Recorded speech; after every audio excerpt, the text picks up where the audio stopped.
So I mentioned that when I started in the exercise sciences, we believed that lactic acid in the muscles was the explanation for fatigue during prolonged exercise. And what we've realized that that's not the case. It's the brain that sets the performance. And why does it do that? Very simply, because you could kill yourself in exercise if you didn't have a brain to regulate your performance. And that's why we call it the central governor. It's governing the output of your power to make sure you don't kill yourself. For example, when you're rowing near the end of the race and you believe that you are recruiting 100% of your muscles, that's what you feel. You feel that there is not another fiber in your body that you could activate. I'm sorry to disappoint you, but you're probably recruiting only about 60% of the muscles in your body that could be recruited. So the question becomes, why don't you recruit 61% or 62%? Because that's not likely to kill you.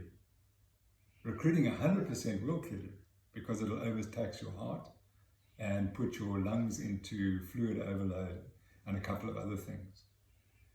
But recruiting 62 or 63% wouldn't make the difference. And so what the coaches are trying to do is to get you to recruit just a little bit more muscle on every stroke that you do in close to at the end of the race. So you've got the idea then that we have a brain that's regulating your performance. The brain speaks to you and it tells you the effort you're putting in. And you know that. And you know the perception of effort rises. To keep pulling hard on that stroke, you need to put in more effort as the race continues. And that's feedback from the muscles and the joints and the fatiguing muscle, telling the brain that they can do this amount and perhaps not much more. Now, there are two other consequences of that. The firstly is you have an emotional response.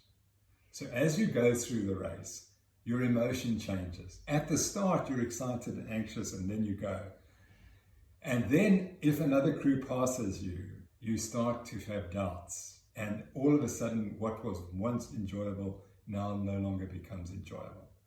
And we've reproduced that in the laboratory where we race people off against each other in bicycle racing so that we can have two athletes who are relatively good, relatively comparable.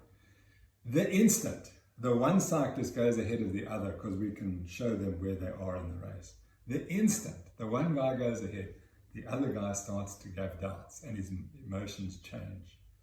And from being positive and upbeat, they tend to become less upbeat.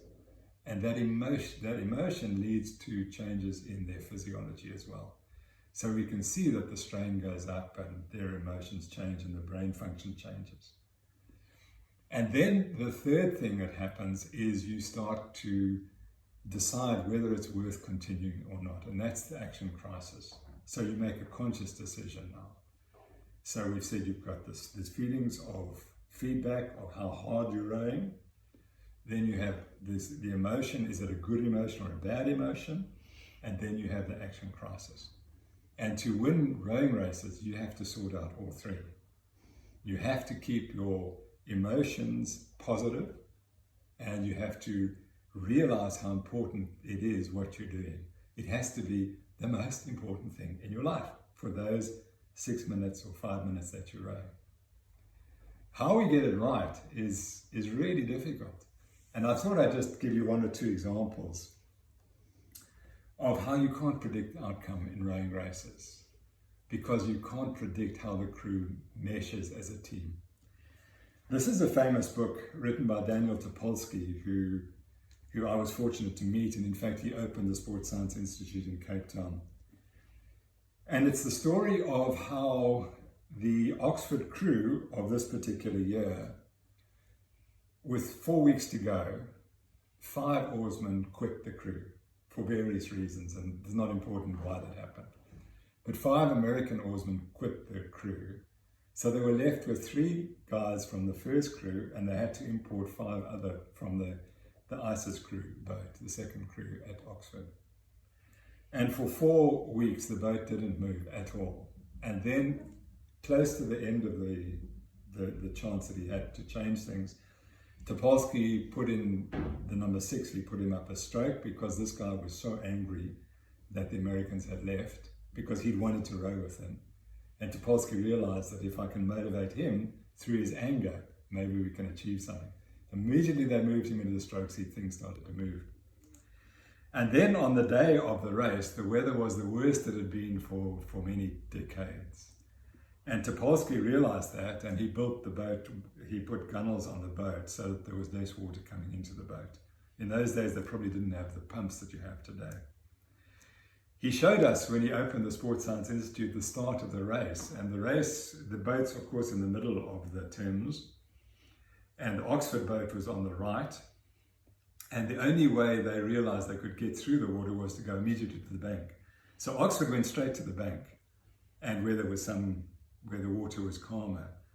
And you see the Cambridge crew doesn't realize until they've gone about rowed for about a minute that they're in the wrong place. They're in the middle of the water and it's terrible. And they cut across, and by the time they cut across, they're already a length behind Oxford. And Oxford kept that length, and they won the race. And here's is the finish of the race, and that's the captain who had withstood all this nonsense, standing up. And it's an amazing story of how a crew of 8 came from nowhere to beat one of the best Cambridge crews of all time.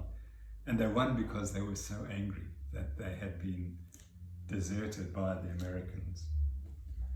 The other great book that people want to read is The Shell Game by Stephen Kiesling. And Kiesling is a very tall American who can't play football, but he's too lean, he's 6'6". And by that I mean American football, where you have to be a bit more stronger and squatter. And he goes to Yale and he says, how am I going to cope at Yale with all these super intelligent people? They're all athletic. What am I going to do? So he said, I'm going to start to row. And he then did his master's, and this book is the result of his master's degree in English literature. And the story is all about how they got 8 guys together who were the best 8 in Yale had had for generations.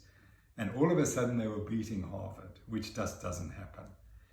And it comes down to the final race of their career, which is the boat race, which, as you know, is over 4 miles. And the book begins with the story of how the race is continuing and how they reach a point with a mile to go, and then it leaves it off there, and then he comes back to that at the end of the book. And this is what he recalls of that particular race. A mile into the race, we had a length up and we're rowing 2 strokes lower than Harvard. Awesome. At a mile and a half gone, we were still rowing easily when we flooded the rating up 2 beats for 10 higher strokes to break away. The move worked splendidly and broke open water between us and Harvard. Open water, I knew, would be the crucial difference over the years before, when of course they had lost to Harvard. At 2 miles gone, we were 2 lengths up, 2 strokes lower and moving away. Harvard looked terrible. They thrashed about so badly that even Alta Cruz was admitting defeat. He was the